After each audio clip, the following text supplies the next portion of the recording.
me escucha? O es que no sé si está, Te oigo, pero se escucha malísimo. no sé si está buena la conexión, porque acá está bastante mala. Sí, a ver. Ay, mi madre. Oh, bueno, vamos a dejarlo por otro momento entonces, porque No, se te oye un poquito. Dale, trata a ver.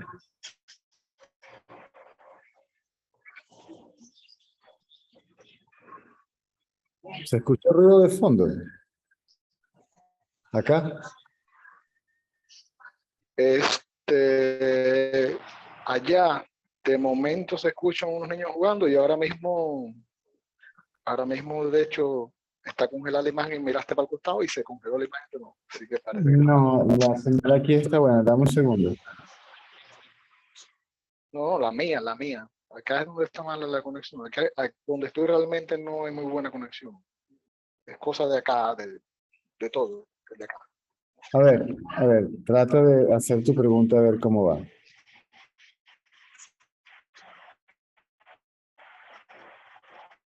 ¿Me oyes? A ver. Que estaba ayer en una transmisión. Sí, sí, sí, te escuché. Que tengo varias dudas. Una, hablas de que hay eh, varias identificaciones. Identificación con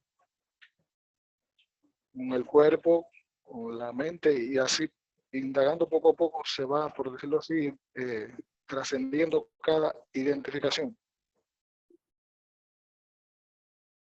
Sí, ¿Me escucha? sí, te oigo. Sí, correcto. ¿Cuál es la pregunta? Y entonces la duda es, la pregunta es que si es hablas en varias ocasiones del samadhi, y del corazón espiritual. Sí. Es obligatoriamente tiene que haber conciencia de lo que llamas corazón espiritual o de la energía, por así decirlo, que dices que una vez que la conciencia está quieta, eh, se manifiesta, por así decirlo. No. Hay conciencia del absoluto, que es el trasfondo ininterrumpido de silencio.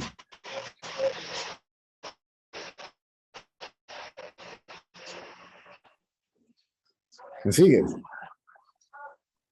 ¿Y a qué te refieres con la energía? Que sí, sí, te estoy escuchando, te escucho. ¿Y a qué te refieres con la energía Es la que energía que cuando la está mente está con... quieta, que ya la identificación... No, dame un segundo, ya va. Te escucho.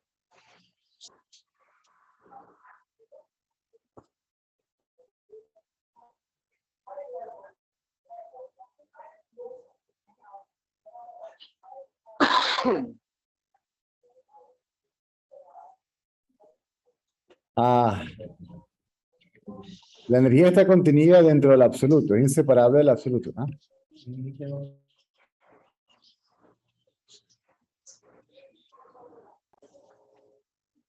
Ajá. ¿Me escucha? Aló. Ajá. Entonces, la energía del poder creativo dentro del absoluto. Es el absoluto porque no está ni separado ni unido así.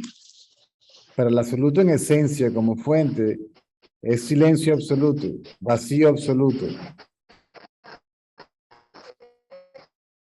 Lo que se conoce como realización es darse cuenta que la energía y todo lo que la energía manifiesta, el cuerpo, la conciencia y la mente, no están separados ni unidos del absoluto, por ende son el absoluto, es decir, solo el absoluto es. ¿Me sigues?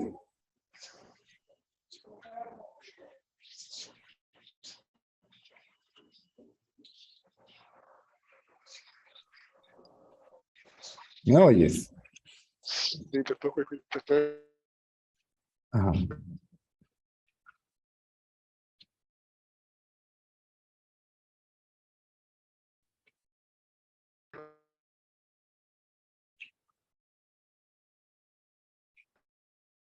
escuchando.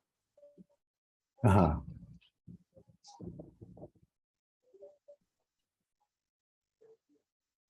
Sí, sí, te escucho, te escucho. Sí, correcto. Eso es lo que te quiero decir con la energía. Cuando el absoluto se revela, ¿m? Esa energía también se revela.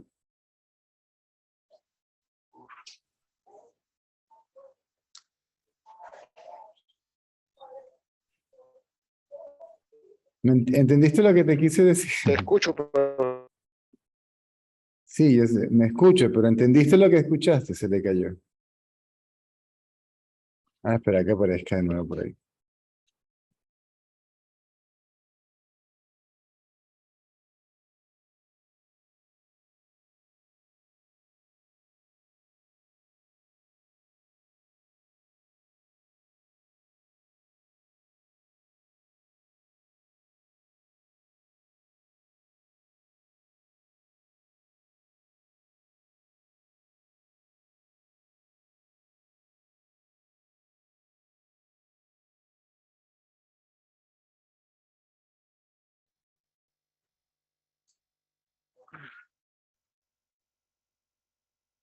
¿me escuchas ahora?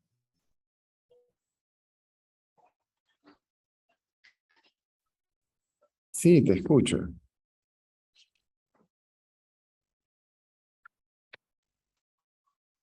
Te escucho.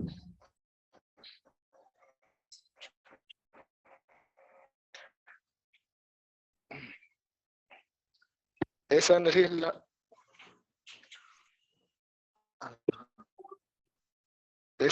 es la misma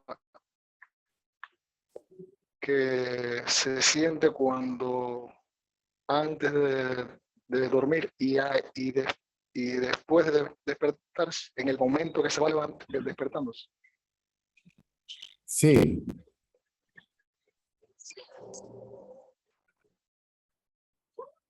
Y que luego se proyecta como la conciencia de ser, el yo soy, en el cerebro. Pero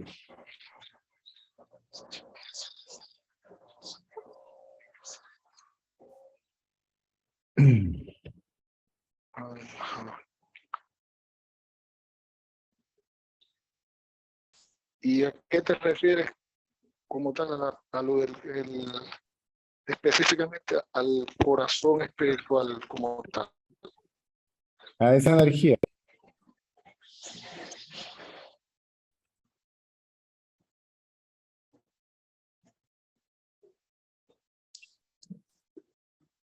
Es decir, no es algo puntual como tal, no es lo que llama corazón espiritual, no es algo puntual de que la energía se concentre en un punto o algo, ¿no? Sí, pero no entiendo la naturaleza de la pregunta. ¿Qué quieres saber?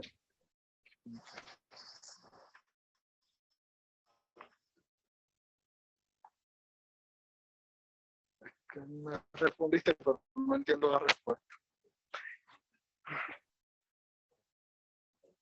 Pero la respuesta es sí. Me preguntaste que si esa es la energía que se siente al despertar y acostarse de dormir, la respuesta es sí.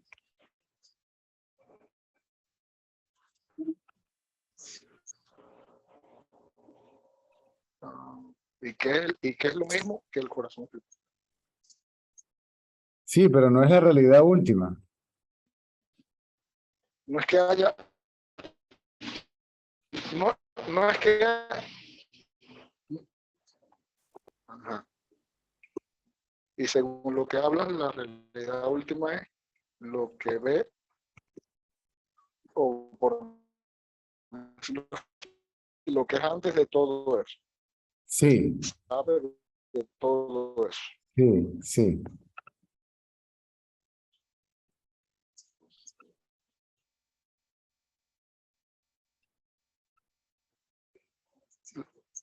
lo que uno cree que hay alguien que sabe de todo eso. Sí.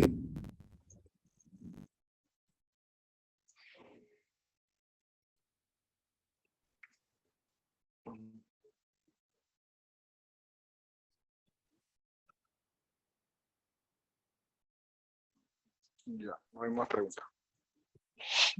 Gracias.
Tienes el libro de texto y aparece todo.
Marco.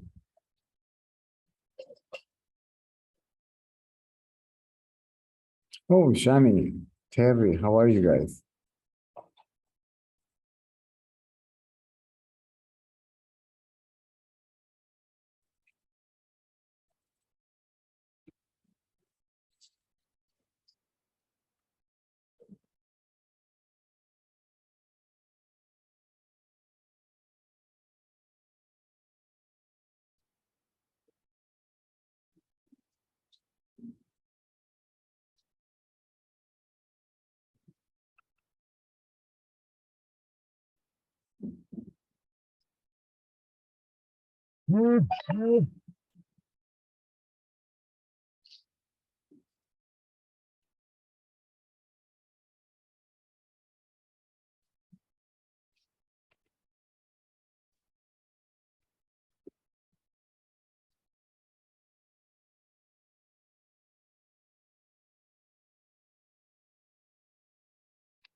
Ajá.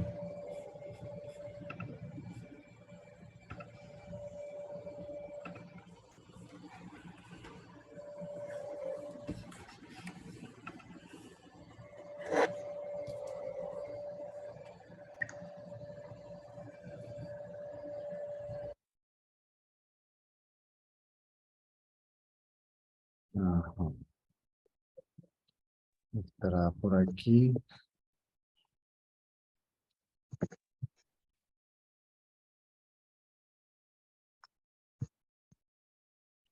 Hola Ricardo, ¿cómo estás? ¿Cómo estamos, César? Muy bien. Pues comentarte que me he logrado nivelar en lo económico rápido, Qué bueno. pero te soy honesto, siento que estoy entrando otra vez en la rueda de complacencia. Siento que esa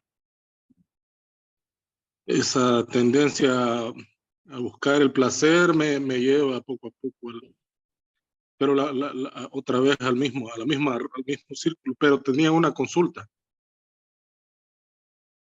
En los grupos de alcohólicos anónimos se dice que en resumidas cuentas, que el que agarra de juego la sabiduría o la literatura, le es más difícil dejar de recaer. Incluso dicen de que y algo parecido entendí yo que en los últimos autores que leí que no se podía tomar esto como juego, pues, y ahorita tengo cierto temor, pues, porque siento que me estoy metiendo, estoy agarrando con apatía las reuniones. Y soy un multirecaído en los grupos, te imaginarás cómo te tratan, ¿verdad? Cómo me trataron en lo que yo estuve en los grupos de alcohólicos anónimos y narcóticos anónimos.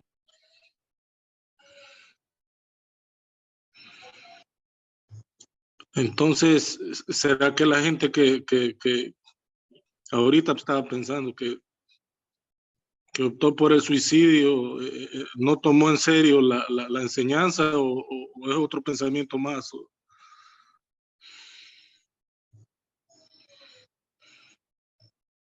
Erradica todos los pensamientos, Ajá. por lo menos para que te des cuenta de tu realidad, más allá del cuerpo, más allá de la mente, más allá de la conciencia y más allá de la energía. Lo demás viene como resultado de eso. La gente comete el error de ir erradicando una cosa a la vez. Hay que erradicar, hay que trate de erradicar una cosa a la vez. ¿Y quién es ese? Yo.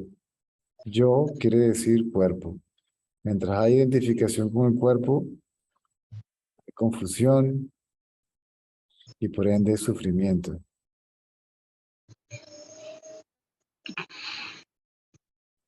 Ahora, esto es algo que solo se consigue si hay la firme determinación de erradicar lo que no existe, el ego.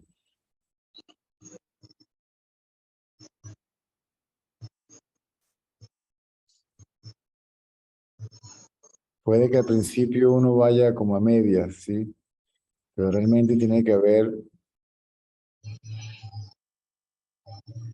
una convicción, una determinación. Cuando yo voy a la licorería, o cuando voy a la casa del jíbaro, voy con la determinación de que voy a conseguir lo que quiero. Entonces, y una energía enorme que soporta esa determinación. Si simplemente cambias el objeto de la determinación, que es tu realidad, entonces funciona de igual manera. Ujú.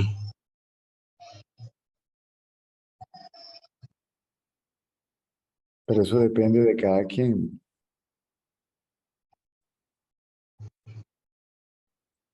Tiene que haber, esto Ujú. tiene que ser la prioridad. Si no es la prioridad, no funciona. Todo lo demás es secundario para que me ayude. No quiere decir que no sea importante, pero es secundario. Es Ujú. decir, trabajo, dinero, techo, comida, ¿verdad? Eso es simplemente para mantener al cuerpo, porque sin cuerpo es imposible realizar nuestra realidad. Ujú. Sin cuerpo no hay conciencia.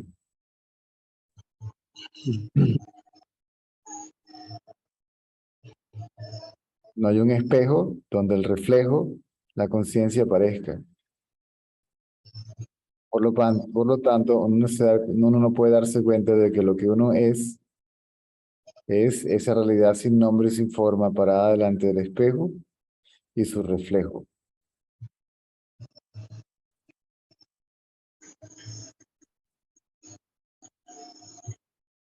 Ahora, si yo tomo la firme determinación de que eso es lo que yo quiero, todo lo demás también llega solo. Ujú. Si necesitas conocimiento, llega. Si necesitas una persona que te oriente, con quien puedas hablar por de alguna manera, llega. Lo que hace falta para la manutención del cuerpo, llega. ¿Sí? Porque el universo soporta y apoya el movimiento de liberación de lo que no existe, el ego. Ujú. O sea, esa firme determinación es más que suficiente. Todo lo demás llega como consecuencia de ello.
Y esa determinación llega sola. ¿Ah? La determinación llega sola. Sí. La determinación llega sola cuando yo estoy cansado de todo lo demás y quiero experimentar paz permanentemente. Es decir, quiero darme cuenta de mi realidad. Inconscientemente es lo que estamos buscando. Ujú.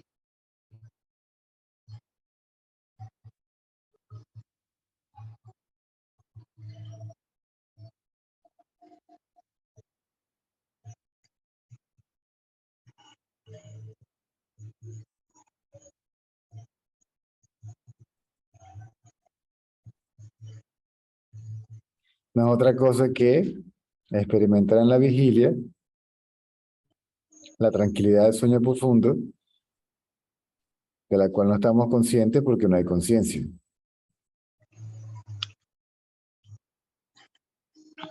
Es plena conciencia del mundo, ¿m? Y plena conciencia de la beatitud del sueño profundo, que no es otra cosa que nuestra realidad.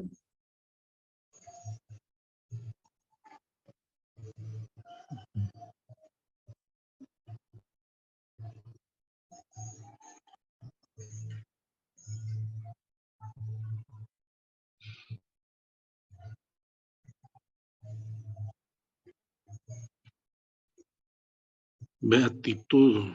Sí. Silencio ¿Cómo- absoluto. cómo? Silencio absoluto.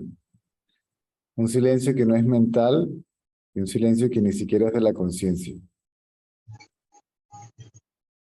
Cuando está la conciencia, está libre de pensamientos y del pensamiento yo, simplemente está en el mismo estado que estaba en el sueño profundo, completamente quieta, pero despierta.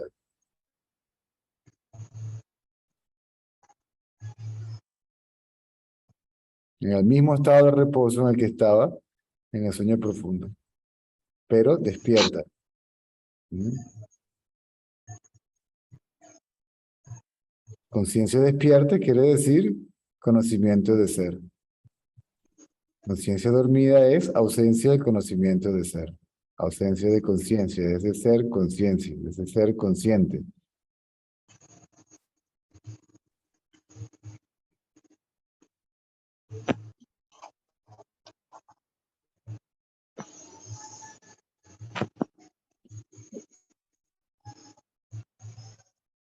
Entonces, mientras haya muchas inclinaciones, tendencias, predisposiciones, impulsos de correr detrás de cualquier cosa, cualquier objeto, ¿sí? Para experimentar paz, felicidad o tranquilidad, no funciona.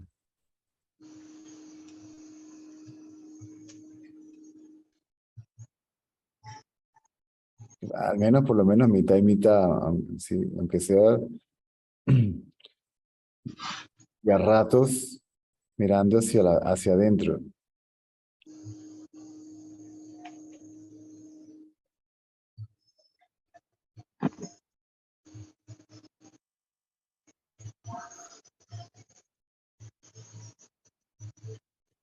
Hacia el yo soy.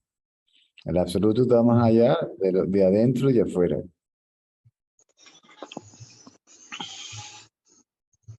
Y para esto tienes que tener una mente clara. Ujú.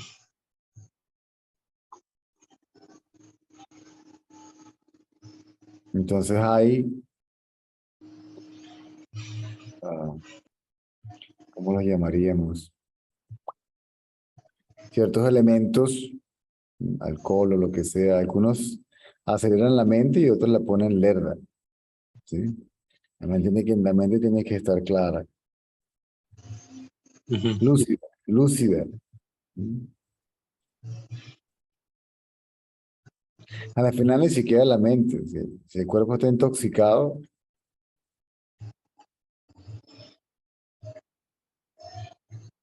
entonces se malinterpreta esa intoxicación, esa nube en el cerebro, como Sí, identificación con ella con tranquilidad. Y no está quieta, está nublada, está intoxicada.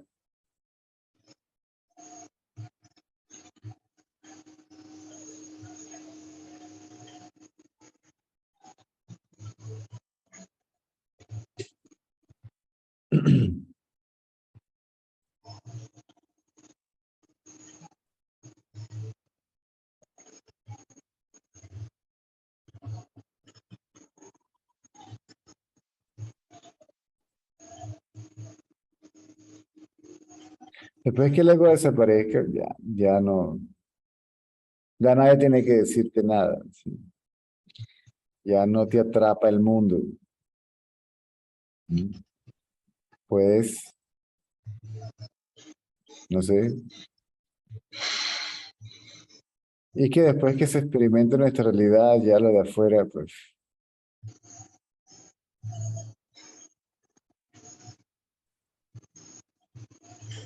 ya no hay urgencia por lo ujú. externo, ¿sí?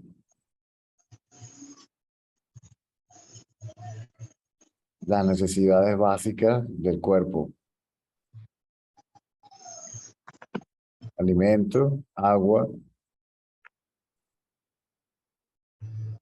Alimento y sus funciones biológicas y ciertas formas de entretenimiento, pero no en demasía, sin nada en demasía. Mucho.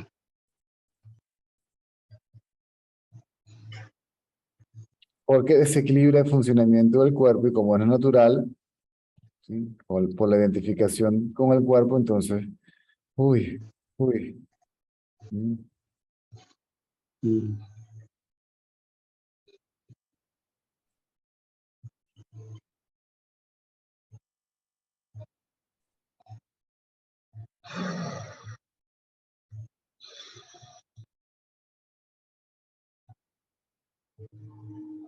Es más, el prerequisito para que aparezca alguien con quien hablar de esto, ¿sí?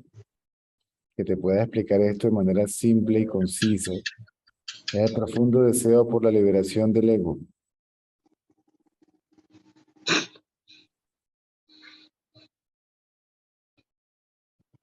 Como solo es muy difícil hacerlo, entonces el deseo por la liberación manifiesta, ¿sí?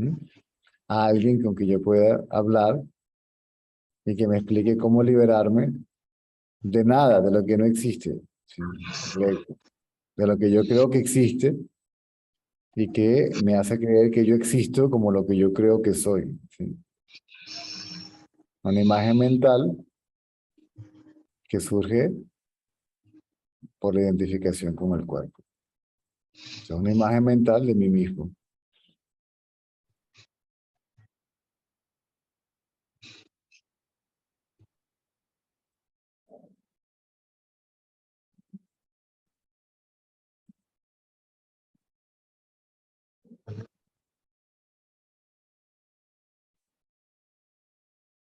Tanto es así que ahora mientras me escuchas, tu mente está quieta,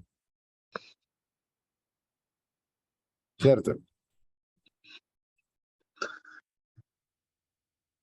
Sentí que no te entendía.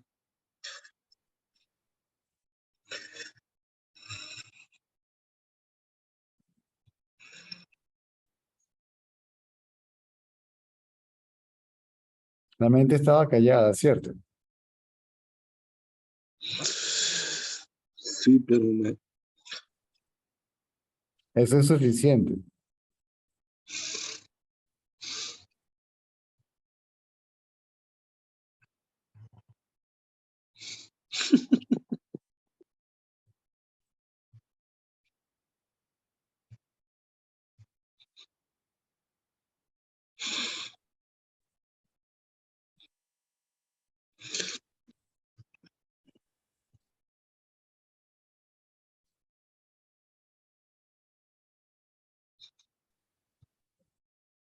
¿Qué más?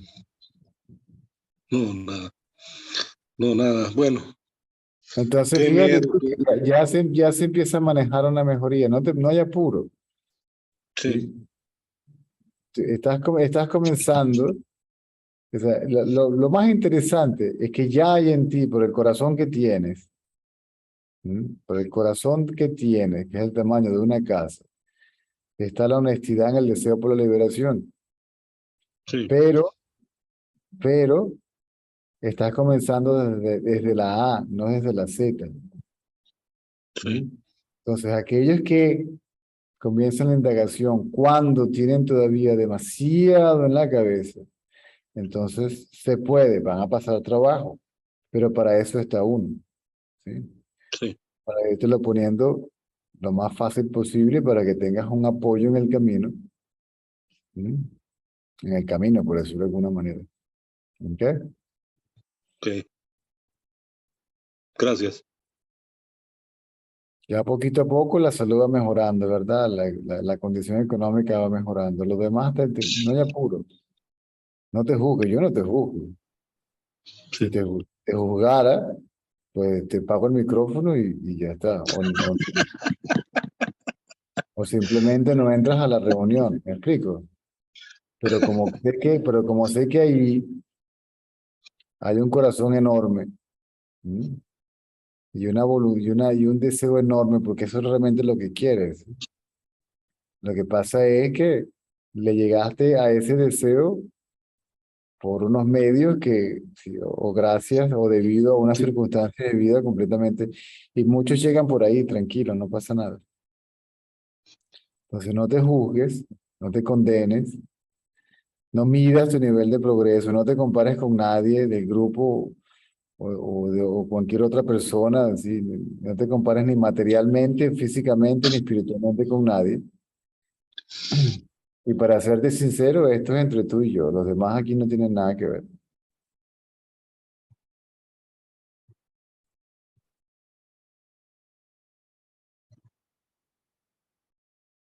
Entonces, del otro lado del cristal está un botoncito que dice César. Entonces, en caso de emergencia, rompe el cristal.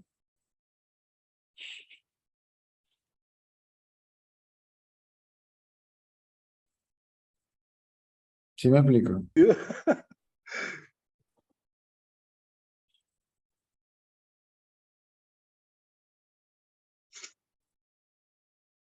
Entonces, me das un chancecito para hablar con Terry y con Shani.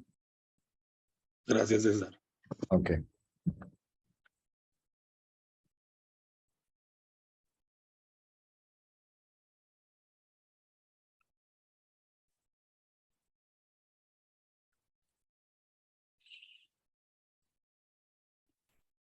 Hi, Hola, guys. Stasi. Hello, how are you? Hello. Fine, you? Yeah, good. I was just curious, I guess a two-part question. Could you talk to me a little bit about sleep? Because I guess in our society, they say we have to sleep from, say 7 to 10 or 7 to 8 hours. But what's your philosophy on that? And in sleep, do we tune into the higher space, or is it just a time to process? Sleep is just the absence of body consciousness. That's all. That's what sleep is.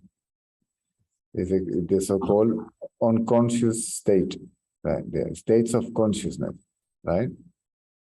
In deep sleep, consciousness is sleeping. Means is in an one can say homogeneous, I think is the word state, right?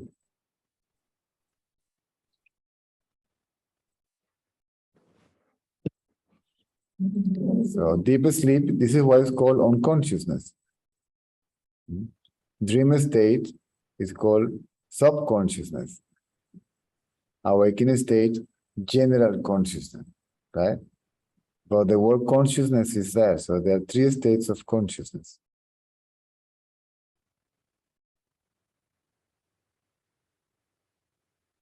Theoretically, according to the laws of nature, yes. See? 8 hours of, so the consciousness has three states, right? And each state, or characteristics basically, the way it operates, right? And it's cyclic, 8 hours at a time, 8 into 3, 24, right? This is in theory. This is how normally it's supposed to work according to nature, right? It's called the gunas. It's sattva guna, tama guna, raja guna. So one belongs to consciousness. And the other one, when consciousness is awake, it projects itself as a mental state also, tama, raja, and sattva. Are you familiarized with the term? Activity, purity, and dullness, basically, right? Yeah. So the awakening state is called Rahaguna at the level of consciousness, right? Deep sleep, Tamaguna. Okay?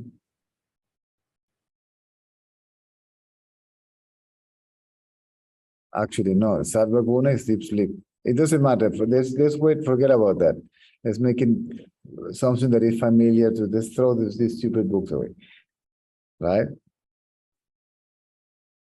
So this is consciousness, subconsciousness, unconsciousness, right? General consciousness, that's all. Now, supposedly from 4 a.m., between 4 to 4:30, the consciousness wakes up. Friend, what it is in a basically pure state, harmony, right? But harmony still needs duality, see, because there is already body identity, right? I am in harmony with the surroundings. See? 2, I am in harmony with something, right? And that state lasts supposedly until 8 a.m. You have how many hours? 4. From 8 a.m., then the psyche changes, right? And it's activity. Activity means survival, the passion, right? Survival means I have to do something for the maintenance of the body, right? Right.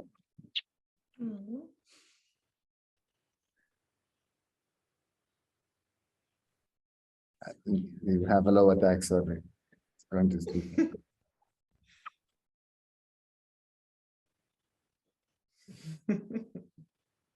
That's sweet.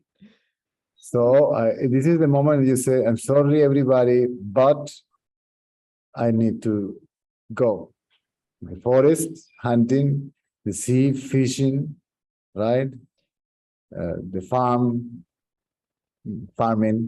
Sorry for the redundancy. But, that is from 8 till 4. We have 8 hours, right? And then from 4 until 8 again, purity. Now we have 8 hours, and 8 hours in between, and sleep 8 hours. This is why it's recommended in the morning to study, and because the mind is basically pure, right? The consciousness is operating mentally also, instead projecting that state of consciousness into mind, right?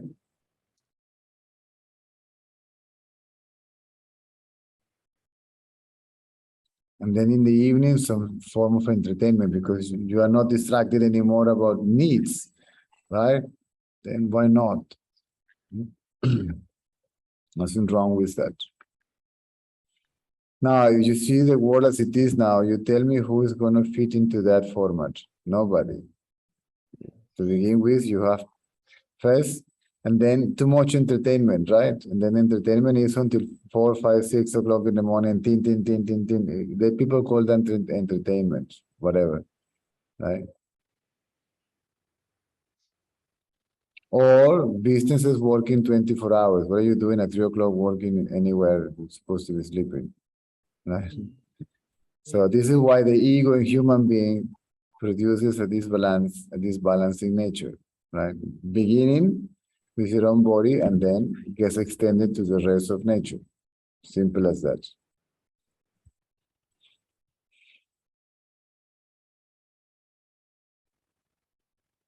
Exercises in the morning. Why? Because the body is recharged, it's supposed to be energized. And you can do your exercises so you keep the body fit, and that will give you like an extra boost, so to speak, to carry on doing your duties or whatever. Your survival is basically survival, right?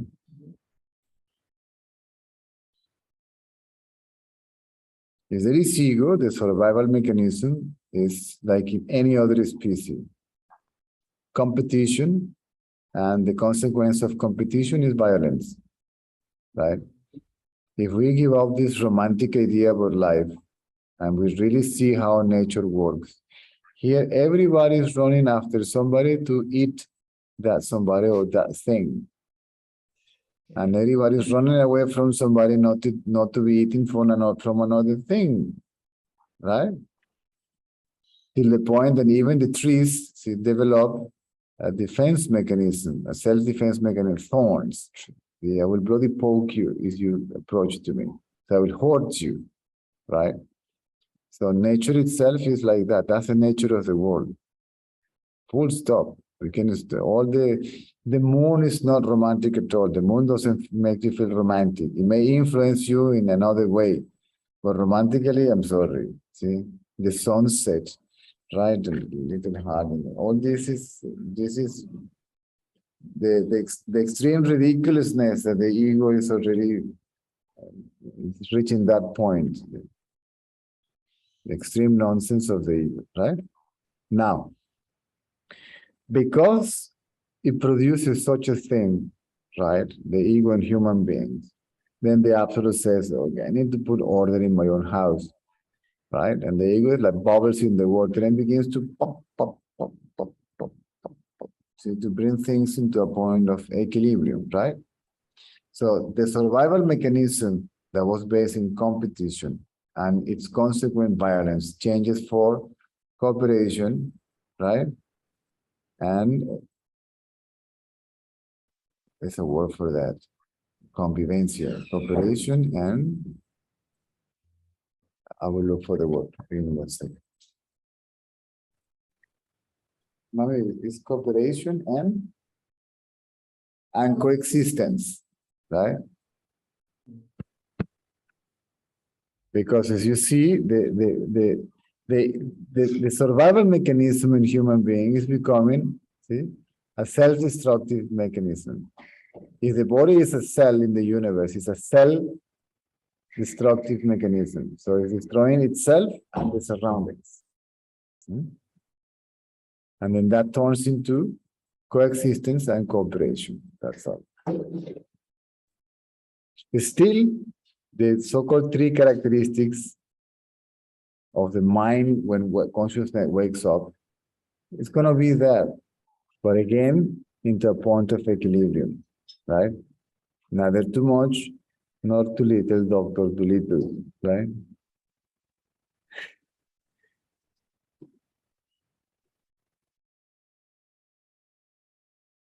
Now, if you become a saint or a sage or a person that is basically dedicated to do this, basically, then the pure mind, see, and that state of consciousness will overtake the other two. But that one is harmless. Dullness is harmless, right? And too much activity is, too much dullness, too much activity is harmful. See? Harmony is harmless. This is why they say that the pure mind is what leads to the mindless state. This is why they say that the beginners must first purify the mind, right? And then they can move forward, right? So all that has a place. Spirituality, as it is designed, it has a place, but it has to be done properly, right? And it has to be guided. Otherwise, it can be quite funny.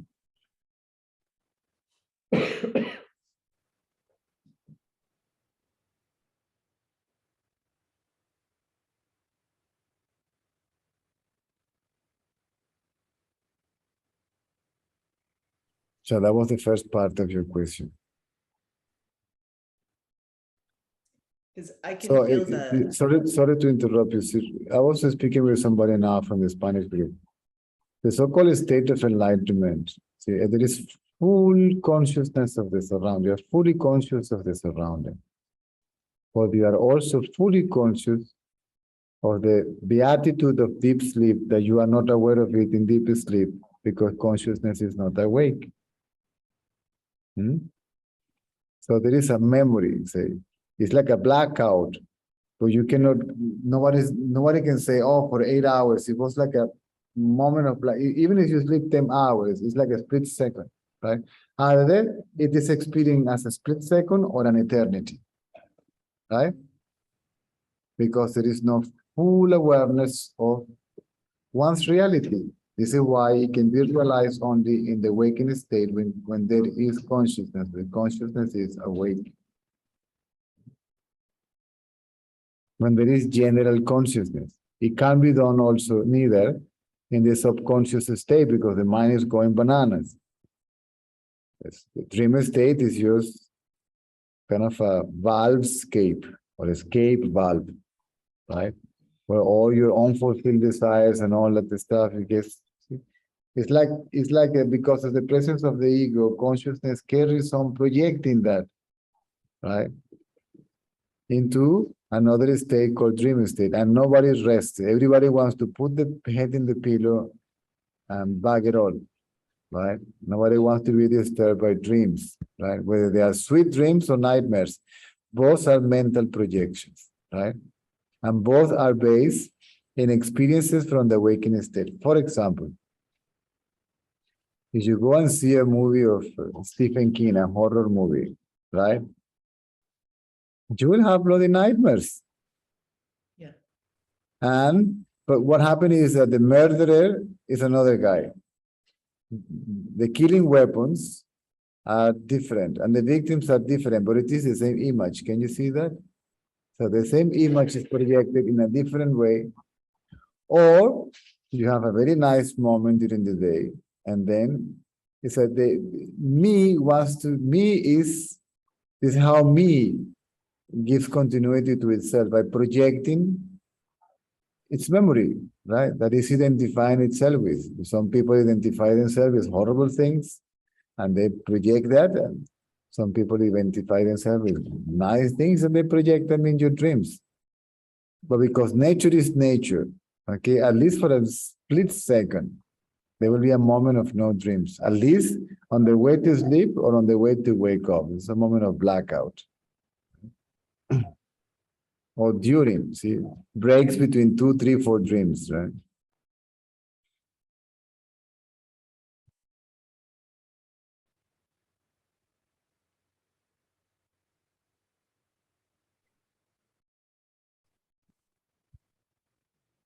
So, awakening state, consciousness is awake, and then body identity is there, and then mind kicks in, and which is okay, right?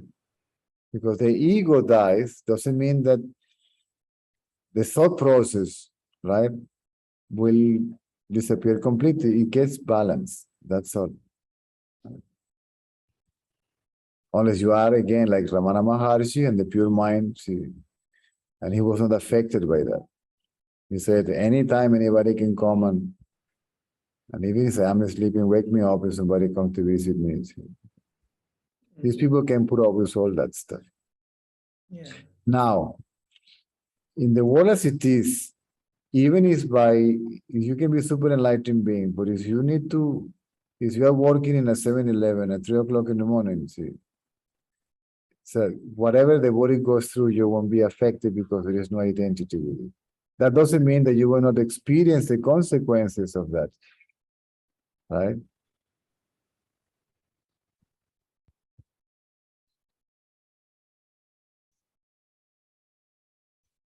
So, what's the second part of the question? I feel the fluctuations in the day. You know how you were saying there's a certain time until 8 o'clock. And then I always notice by like 9, my mind is already quite loud. So, but I watch it and I'm aware. But by 2 o'clock on certain days, I feel like I need to lay down because everything feels so exhausted. And so is it good to actually just go into meditation or lay down, or Well, in reality, there are no point of reference. Nature maybe, but I remember my preceptor saying, if you're hungry, eat. Yep. If you're tired, rest. You may not sleep, but you may need some rest, right? This is why there is a break at lunchtime. Right? Yeah. So if you're tired, rest. If you're hungry, eat. If you're sleepy, sleep. And by all means, do what you love to do. Because if you do what you love to do, you can't go wrong. But you know what is difficult? Somebody to know what is it that they love to do, because they are so polluted by information and they follow that and they never get to see what is it that they really what is it that they are made of. Yeah. What is it that what is it that I sort of potential or something, right? Ramana Maharshi was asking, what is it that you like to do? To sit down quietly and do bloody nothing. That's great. You see, even Ramana says so. Everybody should be free to do as they please. Right? So.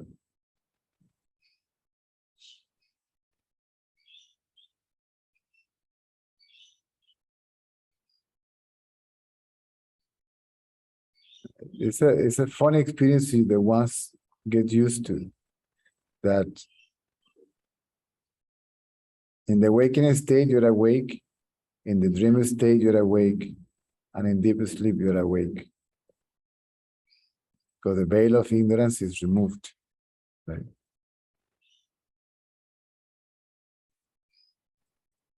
So for the sage, deep sleep is like kind of a samadhi, where there is no body consciousness, no word consciousness, but still is aware of his or her reality.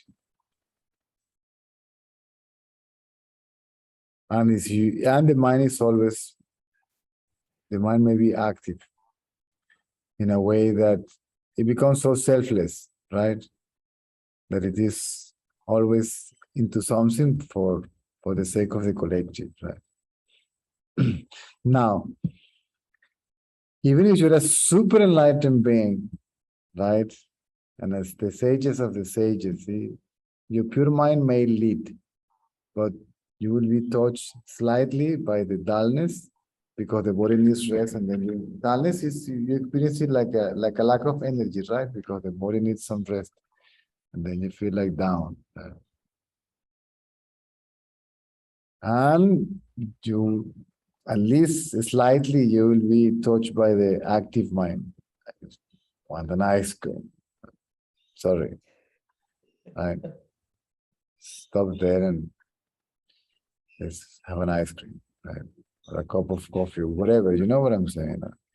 I'm going for a walk. I don't know. Listen to music.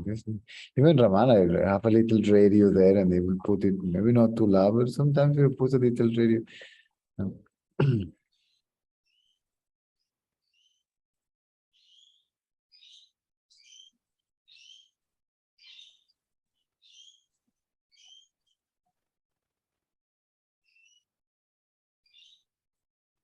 So, and you cannot witness the mind when the ego is gone because it's no longer perceived as a separate entity, right? So to explain it, there is no identity with the mind, and the mind is witnessed. If there is no thought, there is nothing to be witnessed, right? There is nothing. If there is mind, there is something, but that something is realized to be also, it is a thought, right? So the mind cannot be called any longer ego because it's not perceived or known as a separate entity, right? And the mind gives the impression that there is a separate individual self, yes or no? Separate. Consciousness itself is a sense of individuality, but in a very subtle way, right? I am. See? That's the first person, right? But it's not a thought. It's a feeling, right? It's knowing that I am, but it's not a thought. It's a very, very subtle. When the ego comes into existence, so this sense of individuality appears to be separate. It's a separate sense. I am a separate individual, autonomous self. Right? Now, another way to see individuality. Individuality is the second one, right?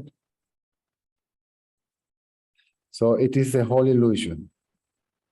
So the illusion collectively can be considered the individual. The energy, the matter that comes out of energy is matter. Then matter, in the case of the human being, because we're talking about us now, give consciousness to matter, and then comes mind. So all that is one mass of illusory power, right? And there is awareness of that.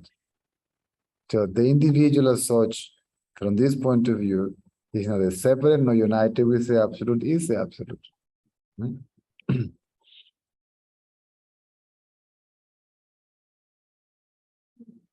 People say, no, the mind is individual. No, the mind is the idea of separate sense of individuality. You can hear people, no, we are sparks of the divine. You mean the divine energy, because the absolute is beyond energy. Are you following? So energy, matter, right? And that energy apparently produces a separate individual I amness that then appear as separate individual, create a multiplicity of individuals, right? That after appear as if they were separate individual self, right? Because everybody experiences I am, everybody knows I am. So it's the same I am. So because it's the same reflection of the absolute in different mirrors, different brains. Right? So all that in reality is just a ways of explaining, because the mind of the seeker, or the consciousness of the seeker, is divided. Then you have to create different concepts, right? To identify the body as a mirror, the mind as a steam in the mirror, the thoughts, right?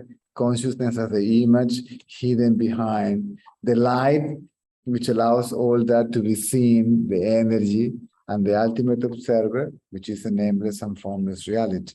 Right? So these are concepts that eventually lead you to that state where no concept arises, a conceptless state. And then the conceptless state belongs to consciousness. The absolute is even beyond the thoughtless, conceptless state. Right?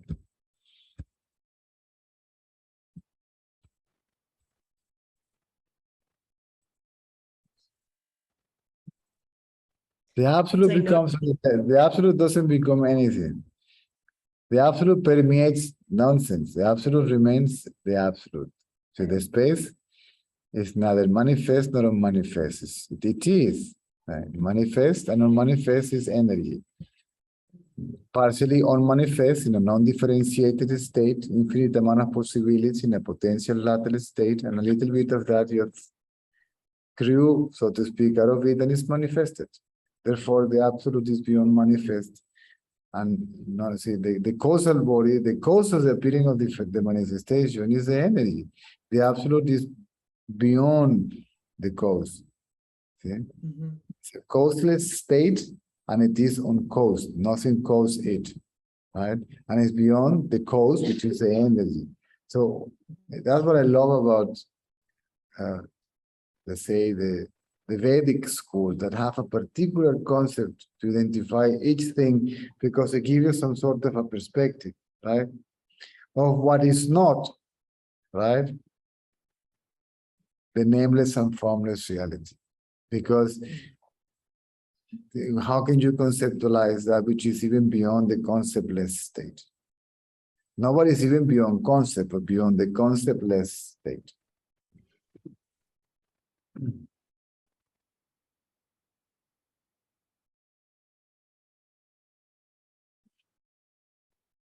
Now, who can understand, right, the condition of the sages? Not a chance. You can't figure that out ever. And neither he or she can explain it. They can only give you some advice, some guidance for you to have a direct experience, because it cannot be told. It's impossible. Because the people that see the sage active, thinking, sometimes busy working, and sometimes indulging in things, right? They believe that there is an ego there. He's having a cup of coffee. Oh my God, how dare he? He's not an enlightened being, right?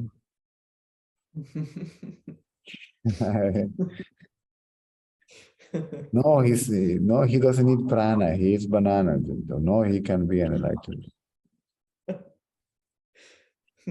Like you to be seated like a statue, like Buddha.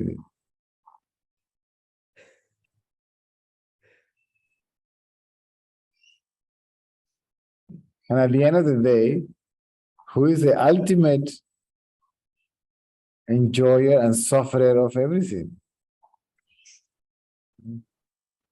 One of the concepts of the Vedas is that all the universe says, because there is more there than what you can possibly imagine, right? The so-called dimensions and blah blah blah. not to go there in details. Yep. So all the universes arose from the absolute, by the absolute, for the absolute, because the absolute alone is. Now, if you don't see anything as separate from the absolute, then what is it that arose? See? By whom and for whom? Right.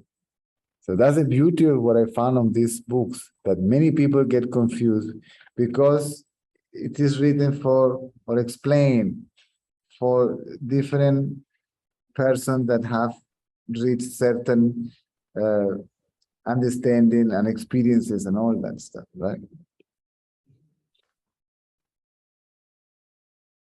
Like the silence of the mind. There is no silence of the mind. Silence is itself. Silence is the absolute. That's the real silence.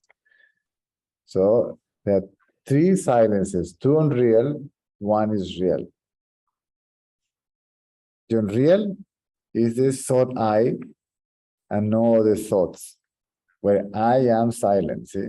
It still is me who is not thinking. And that is illusory because that me, the meditator, I, Cesar, is meditating. I was not. He was not thinking. He was thinking that he was not thinking. Right? And then my guru will give me an advanced meditator certificate or promote me as a meditator teacher, a coach, facilitator. Oh my God. Right? Then the thought I disappears, right? And there is consciousness. In the same state of deep sleep, in the same homogeneous state of deep sleep, beyond stillness, right? And people say, oh, that's silence. That's illusory. Because it appears and disappears consciously, right? So is that infinite void, right? Infinite emptiness, what silence actually is. So it has a monopoly of silence. Nothing else can be silent, but that. Silence speaks. How can it start? Silence never broke its silence. Right?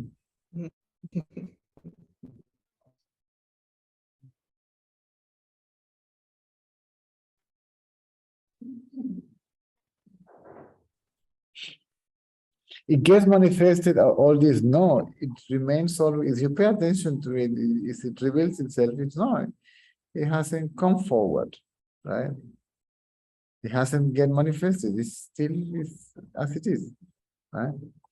All pervasive, all that is refers to energy. The energy that is all pervasive because it is all energy, right? And Jesus said, not only from food man lives. So there is food that comes from within that you get re-energized from sleep, and other ones come from food, right?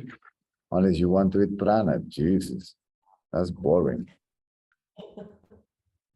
You know how tasty is a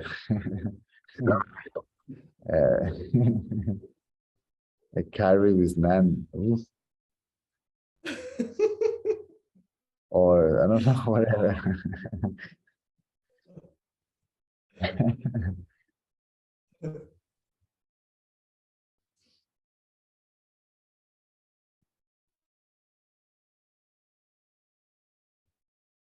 So when those thoughts arise, say at 3 a.m. that wake you up, and because this happened to me last night, I went to bed early-ish, and then I woke up at 3, and all these thoughts were there. And And then eventually I fell back asleep. So I do around that time.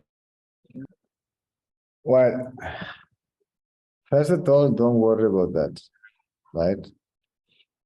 One of the magnificent things that people don't want to accept is that when the Absolute says, this ego has to go, because I need to bring a little bit of order here, so to speak, right? Then Jesus, everything gets stirs up, right?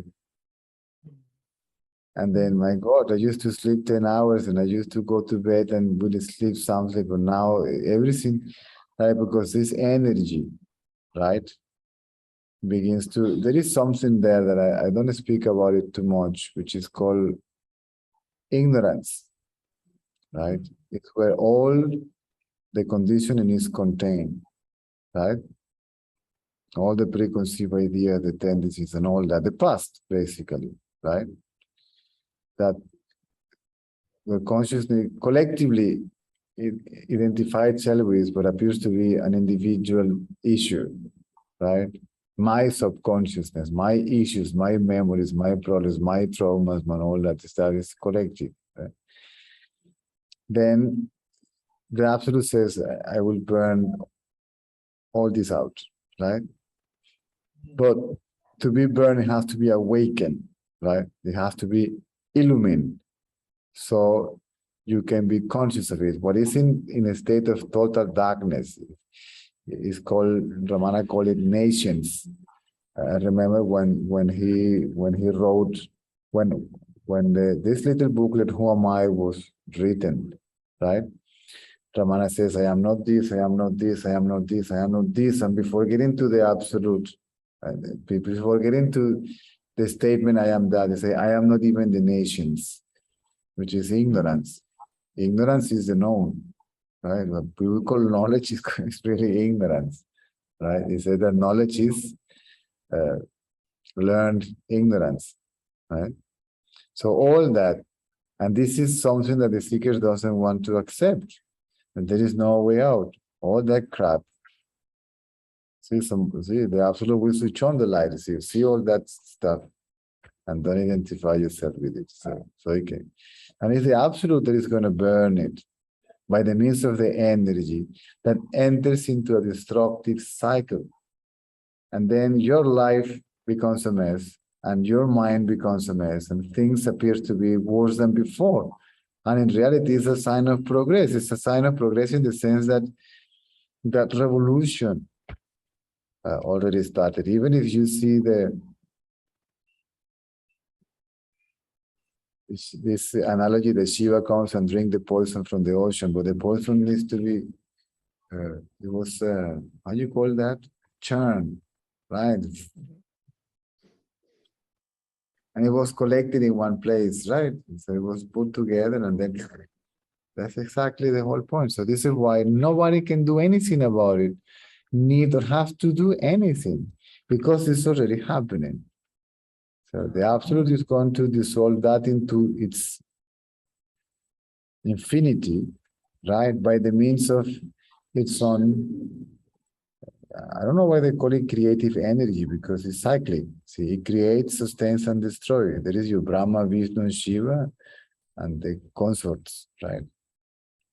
Brahma and Sarasvati, Vishnu and Lakshmi, Shiva and Parvati, all that is still is energy, right? Oh, these gods are, this is you symbolically represent something, right?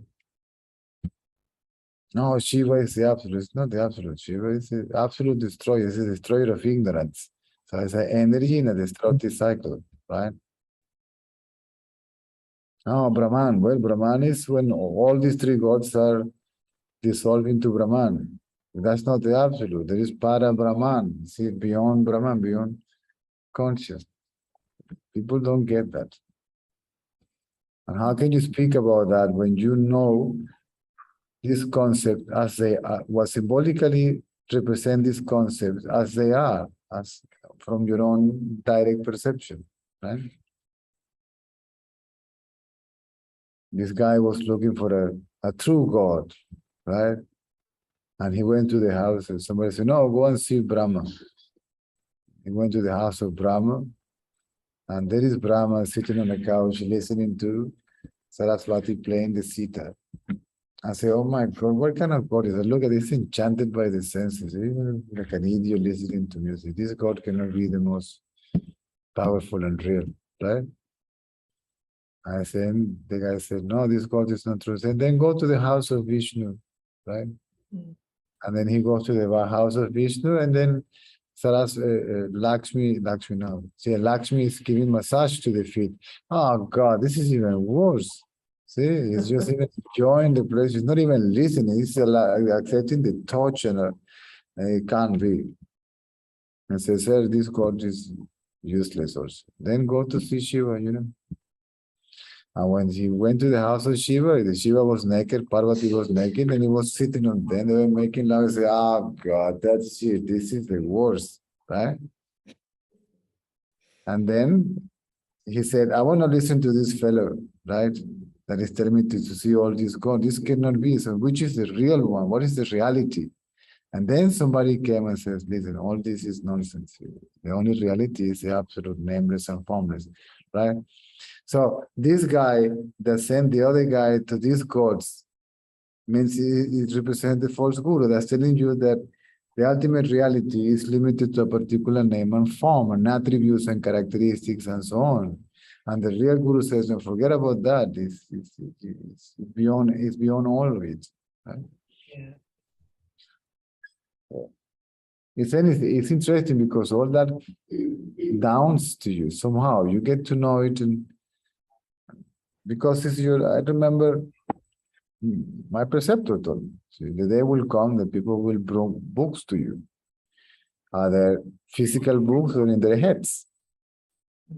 Because all that will reflect. You may have never read any of the things before, but if you read it, it will reflect your direct experience, and you can explain what all that means. Right? From where you see these books came from, but from direct knowledge. And it was expressed in that way at different times according to a particular mental frame, a particular culture, and a particular time and space. So that is it.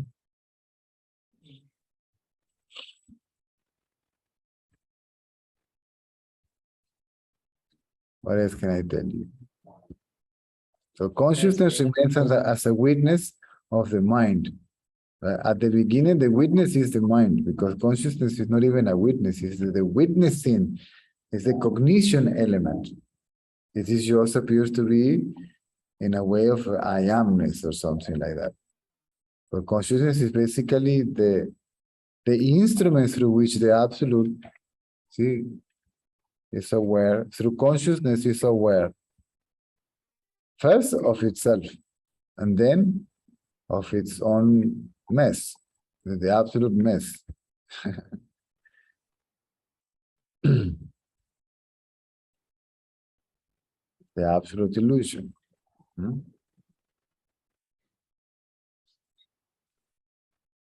And then, if there is no mind, and it's always one, who is going to be aware even of what? And then it creates the illusion of a separate individual self, that it perceives everything else as separate from itself, and it gives a power to that illusory entity to cover its reality. Hello, right? Can't get better than this, right? And then the absolute manifested a God to create something for him, right? You go and make me a cup of coffee, right? Or a banana tree, I don't know, whatever, right? Fine. Yeah, but all that needs a seer, and then he creates a seer, right? But the seer without light cannot see, boom, let it be light. It's consciousness, but without, in an unconscious state, and let it be light. That's the first thing that it is experienced in the awakening state, but nobody sees it because it happened too fast. This light comes from pling, and switches on the computer, ta-da, right? Without the object, see, the act of seeing can take place, right? And then means not that the object appears, but consciousness of the object, right? So then you have the seer, the seeing, and the actor seeing as three separate entities, which is called mind. Right? Seer, seeing, actor seeing as three separate entities. Then the ego disappears, and then there is consciousness. The seer and the manifestation, seeing, actor seen as one and the same, and there is your oneness, your non-duality. Yeah, but that's not it neither, right? So there is something there beyond all that stuff, right? And that one doesn't see anything. It doesn't know anything because everything is itself. So what is going to see? What is going to know? Hmm?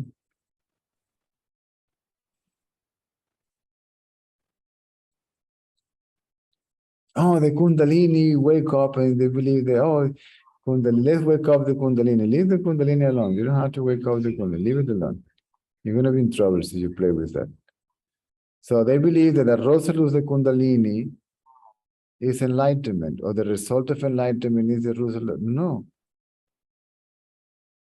Now, if you leave all that alone, okay, everything, what people want to achieve, okay, the purification of the mind, the solution of the ego, the arousal of the Kundalini, and the revelation of the absolute happen by itself if you bag it all.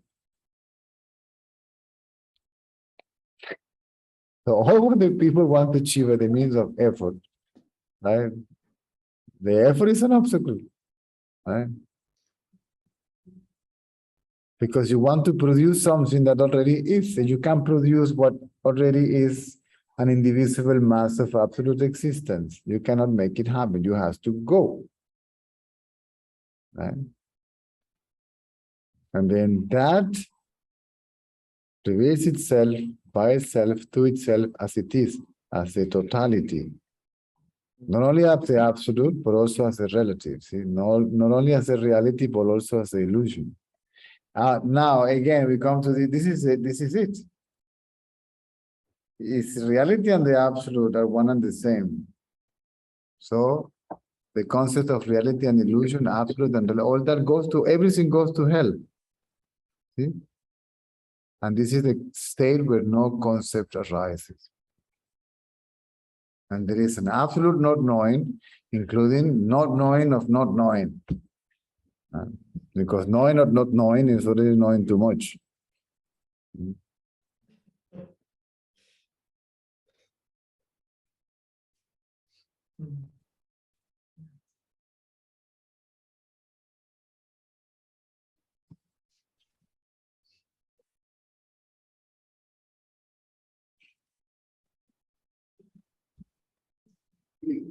And I told you just now with this conversation, we covered the whole subject. Nothing else I can, that's it.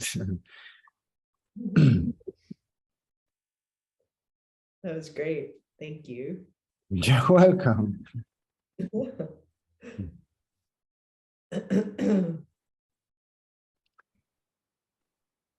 Terry, did you manage to do the thing online?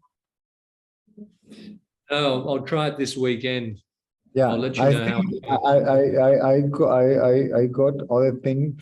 It has to be too specific on these videos. And did you have to just put the bank address? That's it. Yeah, sure. I don't think you need my physical address because it was never given to the bank. Oh, okay. I was just something that the person at the bank told me to do. What did he say? They said that I need to put your address. A physical address. Well, That's we were checking the bank details and we don't remember. It doesn't show up anywhere in the application form any address because it's an online banking. yeah. So yeah, sure. when you put, this is why I send you the picture. When they say address, you just put the address of the bank. That's what I leave. Yeah. That's where we all live, the bank. You live online. I live online. This is where I now is online. Try and see how it goes, okay? Otherwise, we can do it together, go through it, and you can put the picture, the camera, and say, this is what is happening. What should I do next, okay? I'll try it today. Yeah. Okay, guys, there is one more question from my friend Marco. Okay. Nice to see you guys. Yeah, You you too. too. Thank you. Okay.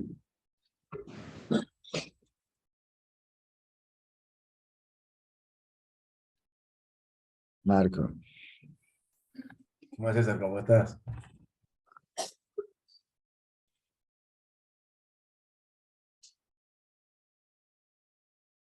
¿Se congeló él o me congeló yo? Oh, se me cayó. Ajá. ¿Así me escucha? Sí, ahora sí. Es que cuando la corriente baja, Sí. se va la señal, pues no se va lo suficiente como para que el protector prenda la luz amarilla. Es bien raro. Aquí pasa lo mismo. Bienvenido al país cuántico. Aquí cae un Puede- rayo por allá, cae un puede pasar. rayo y el internet titilea. Mm. Tembló por allá, dicen que en Caracas tembló. Si tembló aquí ni me enteré. No, yo no sentí nada. Yo no sentí nada. Como dicen por aquí, es que la calor la tulde, manatulde, la calor. Aquí hace unos calorones que te digo. Yo he hecho broma, yo llegué a la tienda sudado. Mi señora está sudado, le digo, ¿hace mucho calor o soy yo? No, señor, hace mucho calor. Le digo, yo pensaba que me estaba llegando la menopausia. Tortillaron de la risa. ¿Verdad que los Aquí vaporones no también, se sentían nada más? Y yo, o sea, como tengo 53, a lo mejor ya me toca, pues. aquí también en Valencia hace mucho calor, muchísimo calor. Increíble. Increíble. César, Bueno, dígame. cuando hablaste con el señor de Salvador, Ajá. este, definitivamente el que uno sienta la necesidad o el ansia, no sé qué será, porque a veces se vuelve interesante ver cómo una necesidad interior de estar donde hay que estar y de olvidarse de la mente y todo. Y lo que dijiste ayer dijiste también algo así como que, uno cuando te escucha constantemente, eso va calando, va calando, va calando y va destruyendo muchos conceptos, ¿no? Y estaba leyendo algo aquí del libro de Ratanlá, donde dice que, claro, leyendo esto, pensé que no en todos los casos se dará así, pero es lo siguiente, dice, hay 3 estadios en el proceso de autorrealización. Entonces pone 1, la convicción intelectual. 2, prácticas. ¿La convicción o la comprensión? Convicción intelectual, convicción, dice así. O la comprensión, debe ser convicción, ¿sí? Como que estar bien. ¿El O sea, libro está en español o en inglés? bueno, está en español. Ah, Debe ser a ver. eso. La práctica seria y sincera. Y el tercero,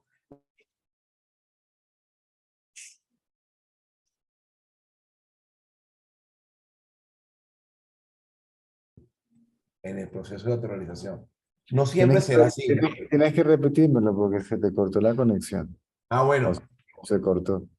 La Dice que convicción. dice que son los 3 estadios. La convicción intelectual, la práctica sincera Ujú. y la experiencia de ser. Eso está en un párrafo donde él habla del control de la mente, ¿no? Y fíjate lo que dice al comienzo, dice, observen de dónde surge yo. Se absorbe en eso, entonces después pone, eso es penitencia. Eso es como la práctica, ¿no? La penitencia. Pues. Tú ya hablaste de que hay gente que levanta el brazo y hace otras cosas de penitencia. Es que la austeridad es de pensar, la austeridad es de pensamientos y del pensamiento.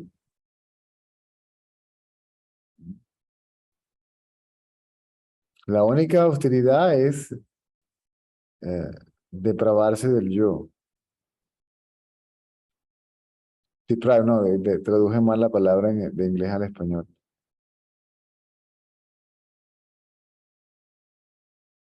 ¿Estás ahí o estás congelado? ¿Soy Sí, yo? Sí. estoy Ah. aquí. El ayuno es no comer sí.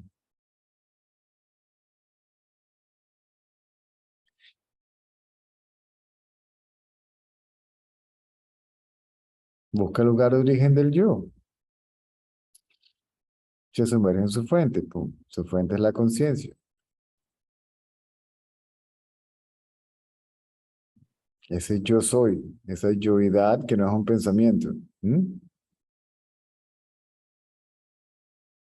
Y queda la conciencia libre de pensamientos y pensamiento. Y luego aquello que está más allá del estado libre de pensamiento, ¿mm? Eso es samadhi. ¿Mm? No diferenciación porque no se percibe nada, o sea, la conciencia no se percibe nada, no se percibe como separado de lo que sea consciente de. ¿Mm? O sea, ese estado de no diferenciación es la condición sine qua non, me importa un pepino lo que diga la nueva era y los gurúes nuevos, ¿ok? Es la condición sine qua non para que se revele aquello que está más allá inclusive del samadhi. El absoluto no necesita ningún samadhi.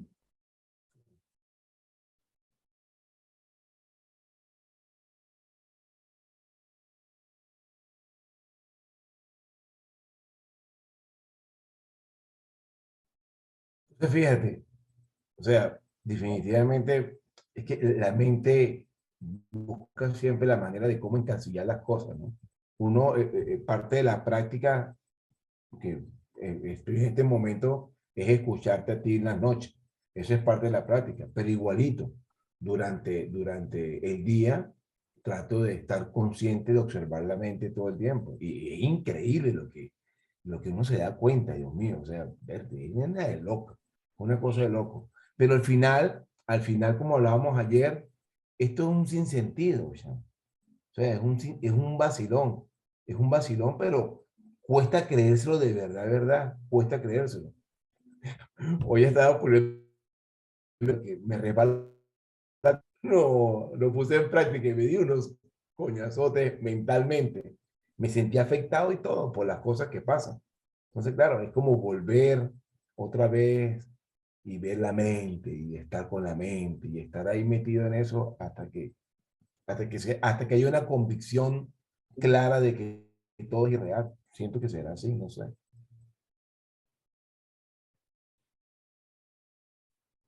Se pone Todo es difícil.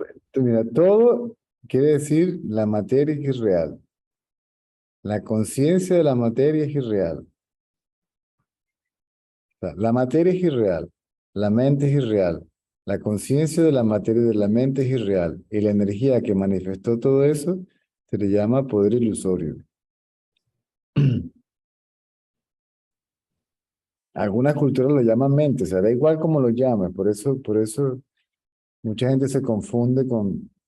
Uf, Nisargadatta armó un rollo cuando utilizó la palabra awareness. Y por ahí, y parece mentira, por ahí se quedaron pegados todos. ¿Sí? Inclusive los libros de Ramana utilizan ahora el término awareness, que antiguamente usaban consciousness, ¿sí? Pero como conciencia absoluta. Lo que pasa es que en los Vedas tienen las dos, la conciencia absoluta y la conciencia individual, ¿no? Es por eso que mucha gente se queda trancaditos en los conceptos. Sí.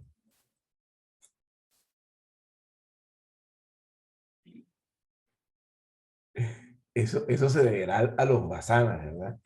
Basanas de toda la vida, que unos dos con conceptos, otros con experiencias. Porque claro, si tú dices que esto es una corneta, yo digo que es un cambur, entonces el que está loco soy yo, ¿no? Estamos refiriéndonos a lo mismo, pero usando un concepto diferente. Claro. Entonces, el que lo llama cambur dice que tú estás loco y el que lo llama corneta dice que tú estás loco. Entonces, los dos están locos porque creen que lo que piensan es lo que tienen en la mano. Sí. Por eso yo cuando me despierto en la mañana digo, bueno, que estoy en el manicomio otra vez y a ver cómo va la cosa. Realmente no. Es que mira, lo que hablamos ahorita con esta persona, hay un punto de vista donde no hay ni absoluto ni relativo, porque si los dos son uno de la misma cosa, los dos conceptos se cancelan. ¿Mm? Si el absoluto y lo relativo son uno de la misma cosa, entonces ya no hay ni uno ni el otro. Claro. Si el absoluto y lo relativo son una misma cosa, no hay nada que surgió, ¿sí? De, por y para, porque solo eso es. ¿Me sigues? Sí, sí. E inclusive la forma de hablar va cambiándose y los conceptos también, mientras más avanzado el buscador, los conceptos nuevos le van a contradecir los anteriores. Sí. Pero de manera conceptual, esa es la única forma de llevar al buscador a su realidad.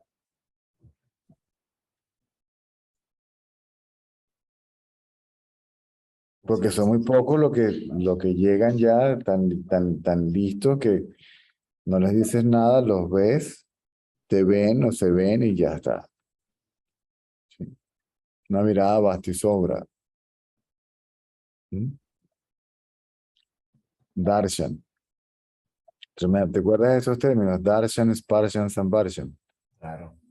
Uno es, lo ves y ya no es. ¿Sí?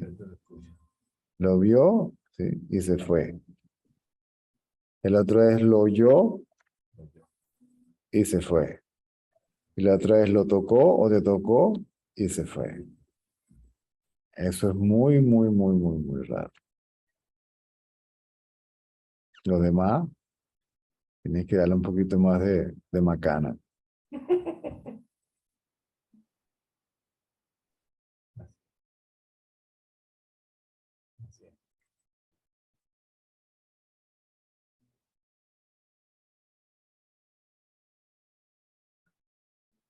Dale, dale. Era eso.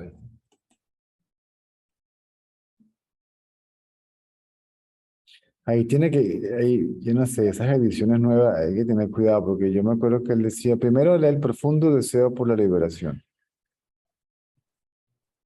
Luego, una comprensión intelectual adecuada. Luego, la indagación o la rendición.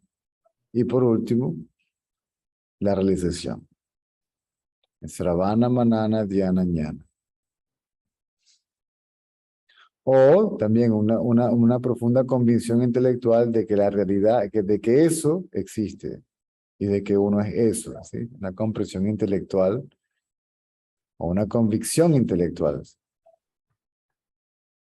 Yo que estoy convencido, porque yo no, si a mí no me convence, tú tienes que convencerme a mí que, que Carupo no es bonito, porque si no, para allá yo no voy.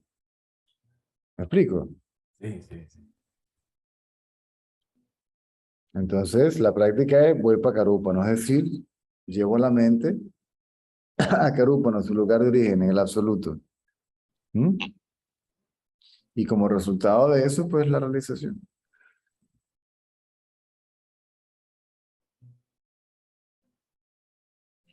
Y, disculpa, cuando Ratanlá decía, no sé si lo decía, o una traducción, el controlar la mente es el estar observándose. Eso es controlar la mente de Ratanlá. Claro, realmente no la controla, sino que la mente pierde el control. Es decir, la mente ya no controla las palabras y las acciones, porque la que tú lo observas, Correcto. observar la mente hace una cuestión, hay algo extraordinario en el proceso de observación, que hay una especie de discriminación entre el pensamiento condicionado y el incondicional. Es decir, el pensamiento condicionado es la mente como ego, y el pensamiento incondicional o no condicionado es la mente ya no como ego. ¿Sí? Entonces, observar a la mente hace que si la mente condicional está funcionando, es como que si, como el carro que se queda en neutro, ¿ok?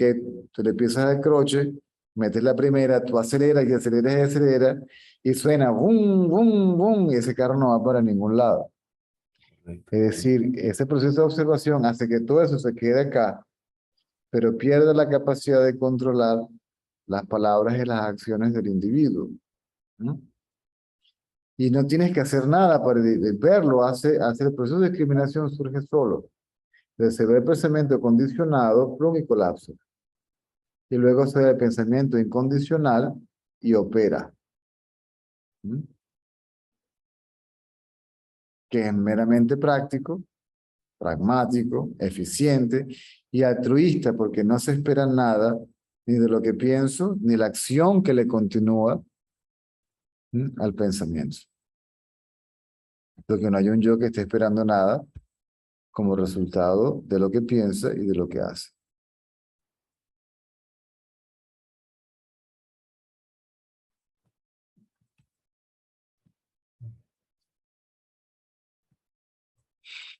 No, está bueno. No, y por último, él dice que una cosa, lo del control de la mente, donde dice esto, sin controlar la mente no es posible convencerse. Sin estar convencido no es posible practicar. Sin la práctica no habrá experiencia. Claro, si yo observo la mente, me convenzo de lo que la mente es. Que no es. Entonces, cuando yo me convenzo de lo que la mente es, entonces también me convenzo de que tiene que ver un lugar de origen de donde surgió, ¿verdad? Entonces, ya estoy convencido de que hay un lugar de origen y ahora voy a mandar a esa mente a su lugar de origen, que es lo que uno es.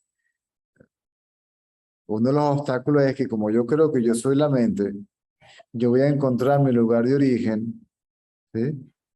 Y voy a retomar mi unidad con ellos. Yo, nada, el que busca la mente, ese que busca la mente, esa mente que va para allá no llega allá, se disuelve en el camino y no puede experimentar. O sea, la mente no puede experimentar el estado libre de mente. El yo no puede experimentar el estado libre de yo. El ego no puede experimentar el estado libre de ego. Eso lo dice en uno de esos libros por ahí. Sí. ¿En dónde? No me acuerdo, pero yo sé que ahí está. Él decía, la liberación no es para la mente, es de la mente, no es para el yo, es del yo, no es para el ego, sino del ego.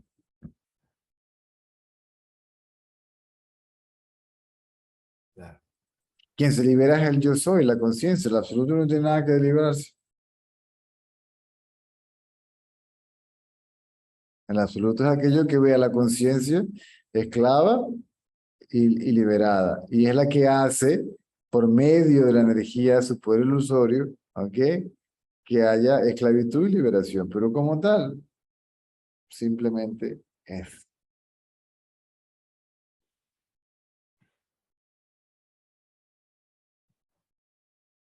Listo. Cuando dicen que Dios se multiplicó en muchos, no se refiere al absoluto. Dios es creador. Creador es energía creativa.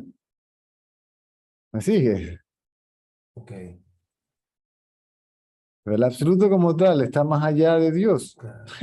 ¿Qué tal? Sí.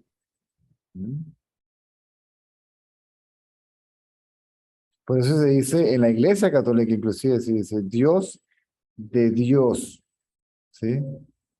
Luz de luz. Dios verdadero del Dios verdadero.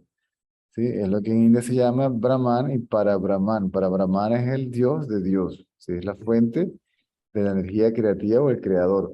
Ahora, creador, ya nos vamos a lo masculino, nos vamos al machismo y entonces es más masculino.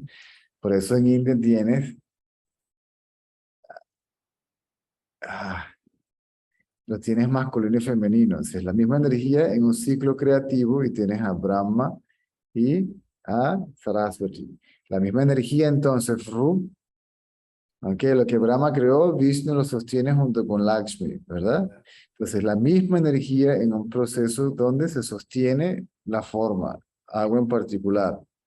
Pero para que no sea aburrido, todo está sujeto a transformación, esa misma energía entra en un ciclo no destructivo, lo llaman destructivo, pero es recreativo, ¿sí?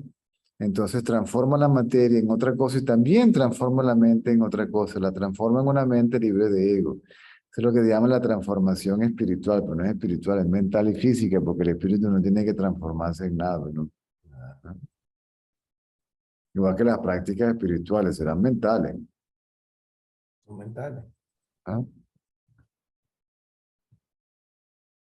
Estos son movimientos dentro de la conciencia.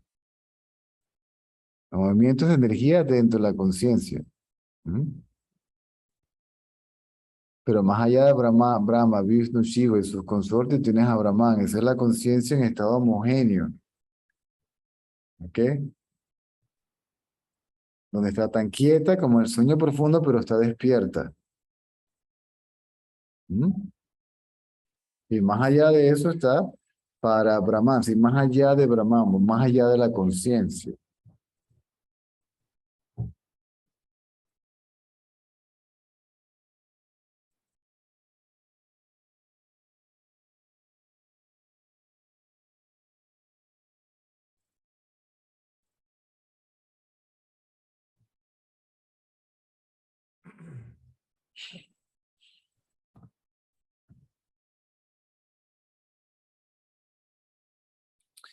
Entonces, listo.